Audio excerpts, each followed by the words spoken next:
চির ভাগী তোমারও লাগি। দীর্ঘ ২.৫ বছরের মান অভিমান আর দূরত্ব ভুলে অবশেষে এক ফ্রেমে বন্দী হলেন জনপ্রিয় জুটি মিরাজ ও আরোহী মিম। আর তাদের এই মিলন দেখে সোশ্যাল মিডিয়ায় রীতিমতো ঝড় উঠেছে।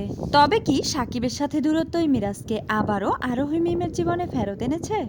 চলুন ভিউয়ার্স, ঘটনার বিস্তারিত জেনে যাওয়া যাক ২০২৪ সালের মার্চ মাসে। সে সময় সামাজিক যোগাযোগ মাধ্যমে ছড়িয়ে পড়েছিল মিরাজ ও মিম আর কখনোই একসাথে স্ক্রিন শেয়ার করবেন না। পরবর্তীতে সেই জল্পনায় সত্যি করে দীর্ঘদিন ধরে দুজনকে আর একসাথে কোনো নাটক কিংবা ভিডিওতে দেখা যায়নি। মূলত সেই সময়টায় মিমের জীবনের নতুন অতিথি হিসেবে আগমন ঘটেছিল সাকিবের প্রতি মিমের এই ঘনিষ্ঠতা কোনোভাবেই পারছিল না মিরাজ। আর মিরাজের এই অধিকারবোধ আর চরম পসেসিভনেসে এক পর্যায়ে প্রতিষ্ঠিত হয়ে উঠেন আরোহী মিম, যার জেরে ইতি ঘটে তাদের দীর্ঘদিনের রসায়নের।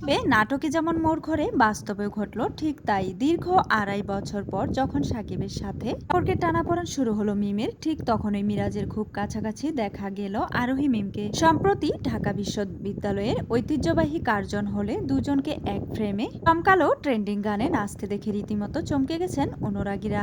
যদিও নিজের সম্পর্কের সমীকরণ নিয়ে এখনো প্রকাশ্যে মুখ খোলেননি দুজনের কেউই, তবে কাকতালীয় ভাবে একই স্থানে যাওয়া, হুবহু মিল রেখে একই পোশাক পরা কিংবা একই ছন্দে নাচ করা শুধুই কি কাকতালীয়? উত্তর পেতে আরও কিছুটা সময় অপেক্ষা করতে হবে।